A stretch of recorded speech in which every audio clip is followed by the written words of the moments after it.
সুনামগঞ্জ ৪ আসনে মাওলানা আমিরুল ইসলামের পক্ষে মনোনয়ন ফরম সংগ্রহ। সুনামগঞ্জ প্রতিনিধি। আসন্ন ত্রয়োদশ জাতীয় সংসদ নির্বাচনে সুনামগঞ্জ ৪, সুনামগঞ্জ সদর ও বিশ্বম্ভরপুর আসনে খেলাফত মজলিস মনোনীত দেওয়ালঘড়ি প্রতীকের প্রার্থী মাওলানা আমিরুল ইসলামের পক্ষে মনোনয়নপত্র সংগ্রহ করা হয়েছে। সোমবার দুপুরে খেলাফত মজলিস সুনামগঞ্জ জেলা শাখার সহ-সাধারণ সম্পাদক প্রিন্সিপাল হাফিজ মাওলানা মুহিব্বুর রহমান শিবলুর নেতৃত্বে সুনামগঞ্জ জেলা রিটার্নিং কর্মকর্তা ও জেলা প্রশাসকের কার্যালয় থেকে এই মনোনয়ন ফরম সংগ্রহ করা হয়।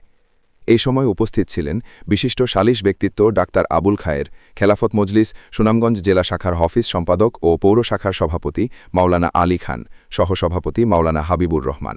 জেলা শ্রমিক মজলিস সভাপতি মাওলানা আতাউল হক, জেলা নির্বাহী সদস্য হাফিজ মাওলানা আবু তালহা, মাওলানা জহিরুল ইসলাম জামালগঞ্জি, সদর উপজেলা সহসভাপতি ৯ নং ওয়ার্ড কাঠইর ইউপি সদস্য মাওলানা আব্দুল মুক্তাদির, কাজী মাওলানা ওয়াক্কাসুর রহমান, বিশ্বম্ভরপুর উপজেলা সহসভাপতি মাওলানা ওয়াকিল আহমেদ, সাধারণ সম্পাদক মাওলানা মুজিবুর রহমান, পৌর সহ-সাধারণ সম্পাদক আবু হাদি, সাংগঠনিক সম্পাদক আবু মাহদি, ৩ নং ওয়ার্ড সহসভাপতি মোহাম্মদ চমক আলী, শ্রমিক নেতা জুয়েল আহমেদ হিরণ, মাহমুদ কিতাব আলী, তুহিন মিয়া, আফজাল আহমেদ, দবির আহমেদ সহ অন্যান্য